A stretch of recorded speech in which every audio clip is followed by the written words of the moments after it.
South Korea's political scene, the Prime Minister will handle state affairs in place of the President.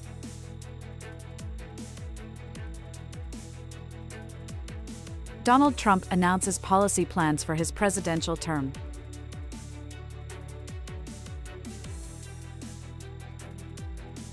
GH strengthens tourism connections with the Central Highlands provinces. You're watching today's news on NTV channel. My name is Zhang, your host.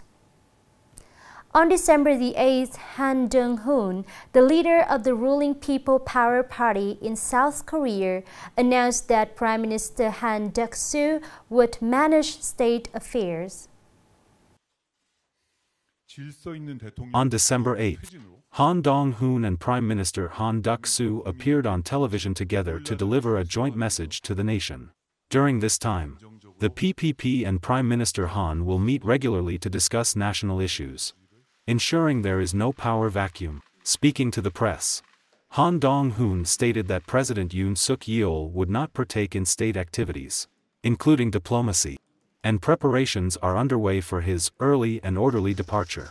In response to the PPP's announcement, the leader of the opposition Democratic Party, DP, Lee Jae-myung, criticized the ruling party and Prime Minister Han Duck-soo for undermining constitutional order. He described the idea of the PPP and Prime Minister Han Duck-soo jointly managing the country as strange while the president is still in office. In an exclusive interview with NBC News Meet the Press, President-elect Donald Trump outlined key changes he will implement immediately after taking office on January the 20th, 2025. Trump's top priority is immigration. He affirmed that he will carry out mass deportations of illegal immigrants, starting with those with criminal records. However, he expressed a more open stance towards dreamers, those brought to the U.S. illegally as children. Regarding foreign policy, Trump stated that the U.S. will not remain in NATO unless member countries pay their fair share. He also hinted that Ukraine may not receive as much military aid as it currently does if he returns to the White House.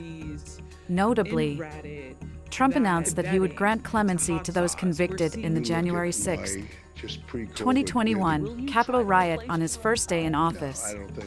On economic matters, Trump acknowledged that he cannot guarantee that Americans will not face higher costs due to his import tariff policies. He also confirmed that he would not cut social welfare programs like Medicare and Social Security, while expressing openness to increasing the federal minimum wage.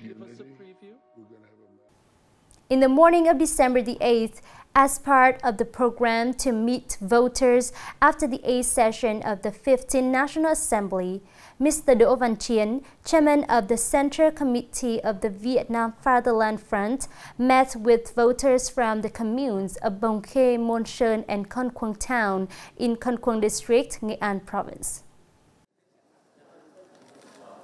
Voters in Con Quang District proposed that the province issue a resolution on specific mechanisms to develop Con Quang urban area in line with Resolution 39 of the Politburo and the approved provincial planning. They suggested upgrading National Route 7 and constructing a road tunnel through the Vuc Bong area, focusing on planning, building, and upgrading the Ma Nai Monument, as well as restoring the Tra Lon Citadel to reflect the historical significance of the nation. They called for policies to improve the living conditions of the Dan Lai ethnic minority people and requested to lower the age for recognizing the elderly in rural mountainous areas from 80 to 75 years. On this occasion, the chairman of the Central Committee of the Vietnam Fatherland Front, along with the Vietnam Joint Stock Commercial Bank for Foreign Trade, presented 10 Great Unity houses to poor households, each worth 60 million VND.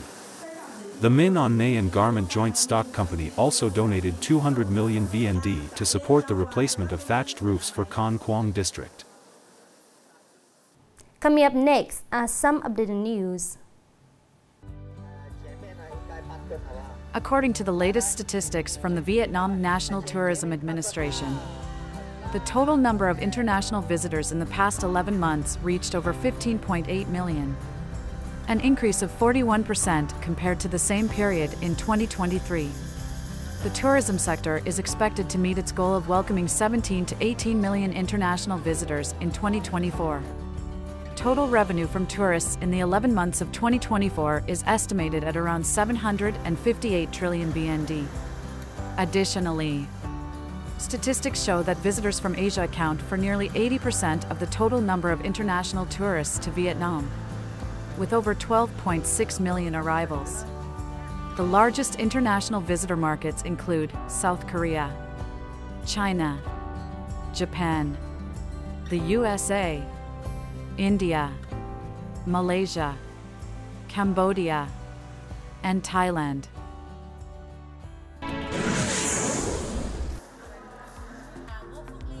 With the theme, Connecting Through Cuisine, the 2024 International Food Festival opened on December 8, 2024, at the Diplomatic Corps area in Hanoi. Featuring over 70 booths from 60 countries and territories. The event attracted tens of thousands of visitors. This annual festival promotes cultural and culinary exchange, involving embassies, foreign cultural centers, and various departments of the Ministry of Foreign Affairs. The festival not only showcases Vietnam's distinctive dishes but also offers a unique culinary journey with international food booths, elaborate food presentations, and engaging activities like a culinary passport, global cuisine experiences.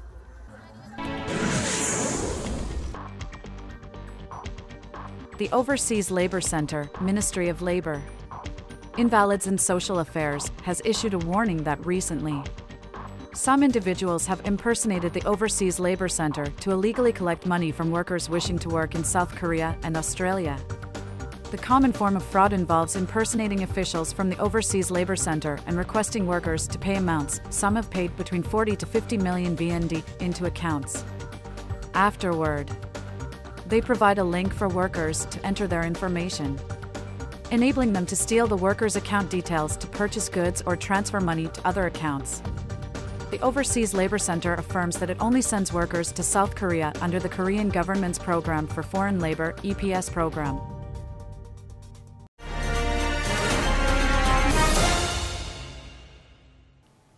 Moving on to the today's story. In the current trend, regional collaboration is a crucial solution to promote tourism and expand the domestic market. Recognizing this importance, Nghe An has recently intensified its efforts to promote connections with various regions nationwide.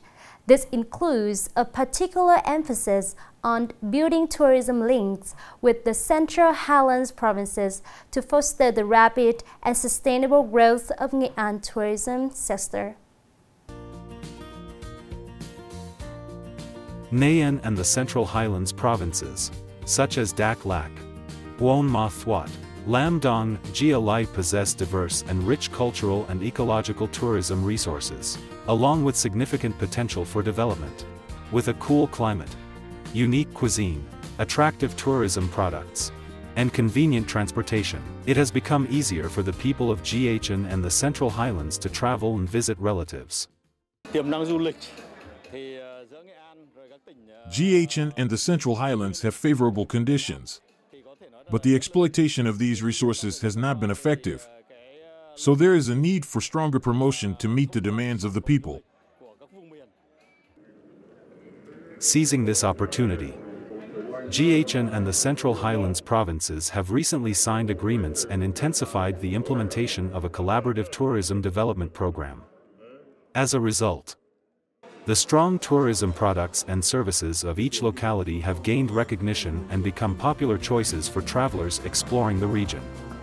From 2019 to the end of June 2024, there have been over 150,000 visits from GHN to Dak Lak province, while nearly 200,000 tourists from Dak Lak have visited GHN. Additionally, there is a significant number of visitors traveling between GHN and the Central Highlands by plane and car.